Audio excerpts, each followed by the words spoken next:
Constitution and the rule of law. I am offended by it. I don't want the mosque being built there. I think it is. I think it's a slap across the face. If we can prove criminal activity, if we can prove that this is a radicalized mosque, if we can prove that radicals in Saudi Arabia are funding this, then that's a different story. Okay, the context of all of that was, I believe in religious freedom. I happen to belong to a church where people get upset when you want to build a temple anywhere.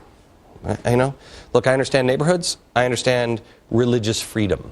We have a right to worship and practice your religion the way you wish, trying to be a positive impact on the community at large. That is kind of a tough little loophole if your religion is saying maybe you should blow people up. So, assuming that this isn't a radicalized mosque, there's no criminal or terrorist or related activity in it, and there is an update on that, stand by, you should be able to build the mosque. And I'm sorry that's not popular, but that's the way it is. We're America. But the main complaint by many Muslim groups after 9/11 was that Americans hated them. And the president said, I'm going to make sure that nobody rounds people up. Really? People have been worried about how Americans perceive Muslims. So my question has been, how does building a mosque right next to the place where radical Muslim terrorists murdered 3,000 Americans, how does that help improve the negative perception? Not really seeing the upside there, especially reopening the scar, because it comes as a slap in the face when you think, wait a minute, when were they going to open that again? It doesn't sit well with Americans. It probably sits as well as a Serbian Orthodox church on the ground where 8,000 Muslims were slaughtered in Srebrenica, or what? Seriously, what is it? Srebrenica. Thank you very much. Whatever. Really? Are they going to build that there? No. Why? Because it would be a slap in the face. To describe it anything other than that is really a second slap in the face. And if they have a reason, well, I'd love to hear it. Now, here's where it starts to shimmy apart. The Cordoba Center is going to cost at least $100 million. But, quote, exactly how the Cordoba initiative will be financed remains unclear. That's probably something that we should take into consideration, don't you think? So, despite the blatant disregard for the sensitivity of the mosque location, and despite the obvious slap in the face of the dedication date, there was, for a while they were talking about they were going to open it on 9/11/01. Despite the funding source that is unknown, I think those are kind of red flags. What do you think? I still thought, because of that pesky Constitution, you should be able to build a mosque there. You can't just make up laws, okay? And that changes us as people. We've got to be decent. As long as everyone else is being decent, we don't close our eyes, however. And that's where things have changed. I read about the imam for the proposed center, Faisal Abdul Rauf. Love this cat. This is where I think the line has been officially crossed. We got all these players over here. How do they all fit together? Because, see, this is what we do. This is what media used to do. We're kind of old-timey here. We look at all of these players and say, do they fit at all? Faisal is a clear and key figure in the Perdana Global Peace Organization. Well, wow, that sounds wonderful because it's got peace right there in the name. Yeah. Abdul Rauf. He's right there on Perdana's website. See, right there's the website. Under role players and contributors. It's very nice.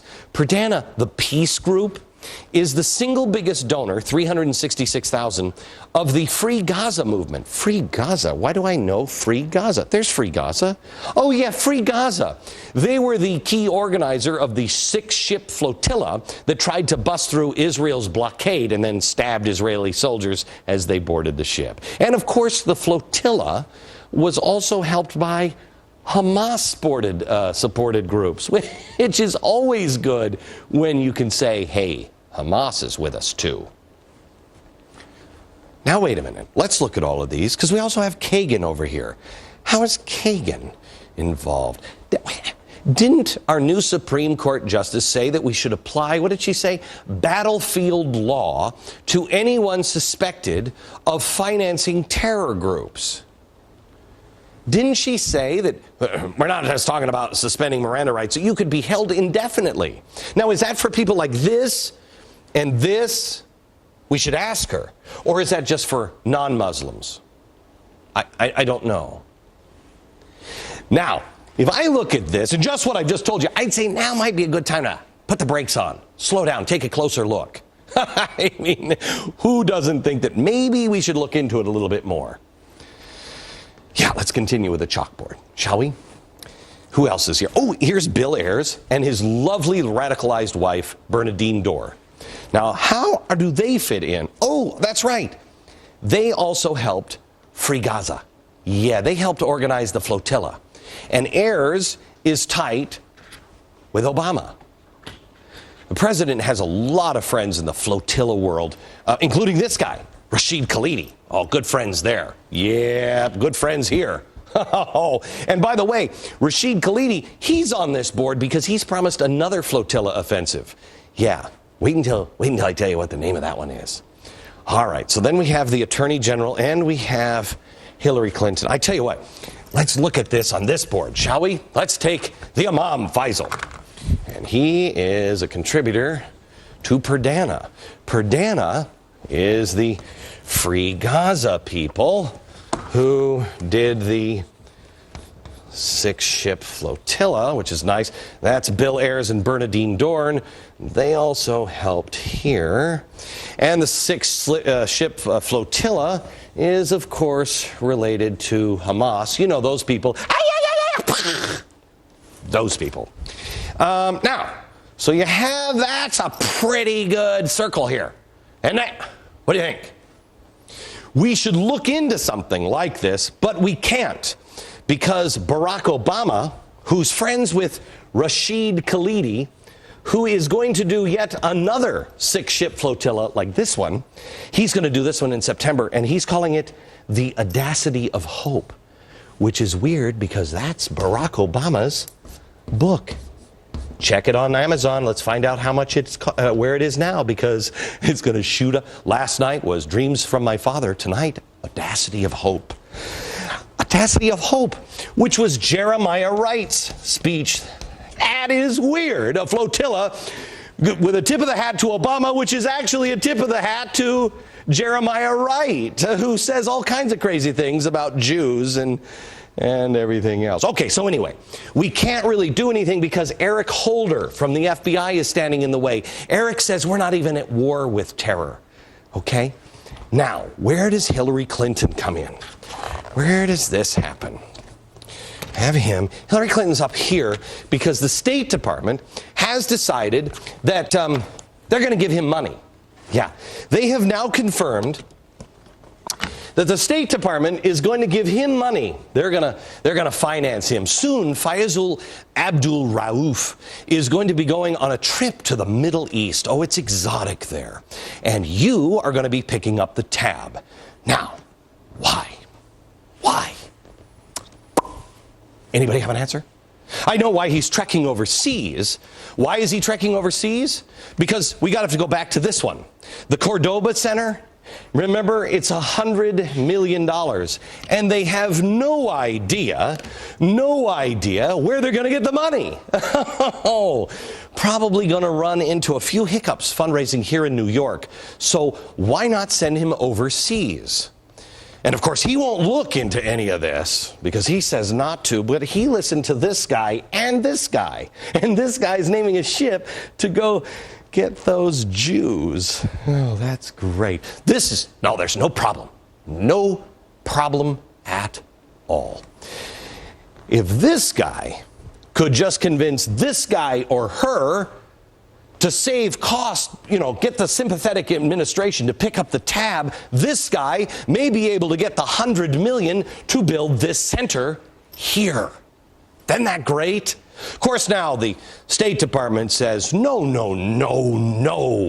Here's P.J. Crowley, who, by the way, another connection, used to work for the Center for American Progress. You know, the group started by George Soros. Here he is, clearly thrilled about getting the task of explaining all of this. Watch. He is a distinguished Muslim cleric.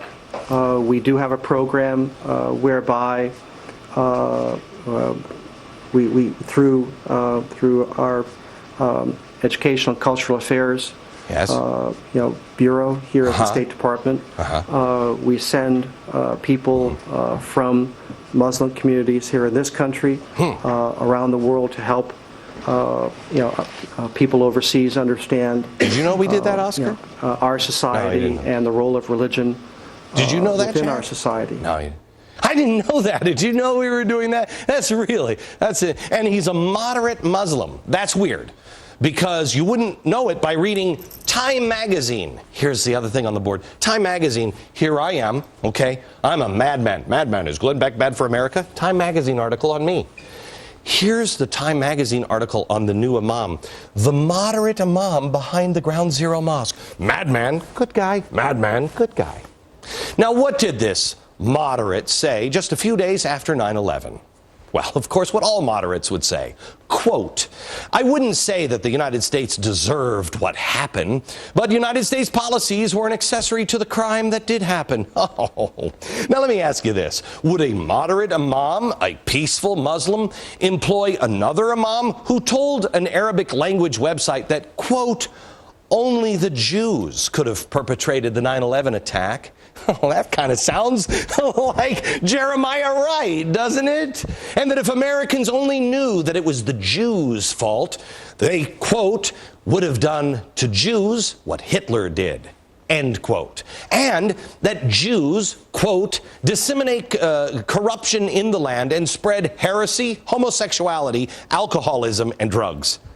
Oh, well, that's the kind of moderate imam I've been looking for right there at Ground Zero. How about you?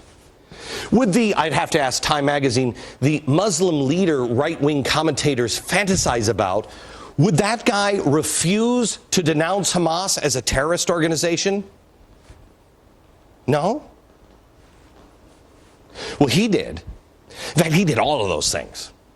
And the Hamas thing really makes sense. You see, Hamas, remember back here? Where's Hamas? He gave money here. There's Hamas. See, it's in the food chain. Okay, so not denouncing Hamas. Former radical David Horowitz says that's the fastest way to find out who you're dealing with. Watch. Will you condemn Hamas here and now? I'm sorry, what? Will you condemn Hamas? Would I condemn Hamas? As a terrorist genocidal organization? Are you asking me to put myself on a cross? No. So you won't? Yeah. No. And she went on and talked about how the Jews are really responsible. It was great. Now, here's what a real moderate Muslim sounds like. This is from Bill O'Reilly's program last night. Watch this. How does building a mosque in the very place where Muslims murdered so many other Americans would create any kind of respect? What I'm hearing from people, especially those who are victims and who are family of the victims, is that this is very hurtful and it's very painful. And as a Muslim, I read in my holy book, the Quran, that we should be very sensitive towards people of other faiths, especially when we are living in lands that are not Muslim lands, and these are our neighbors and our colleagues and the people we care about. We don't show our caring for them by being intolerant. Building a mosque or a place of worship in the particular spot across the street from Ground Zero is a slap in the face of all Americans. I can't begin to imagine how they would even conceive an idea that building a mosque there, which is an exclusive place of prayer for Muslims, would in any way build tolerance and respect. Yeah. If she wants to build a mosque at Ground Zero, I'm in. In fact, I have my wallet on me and a credit card. I'll go ahead and make a donation. You see, there are moderate Muslims. She's obviously one of them.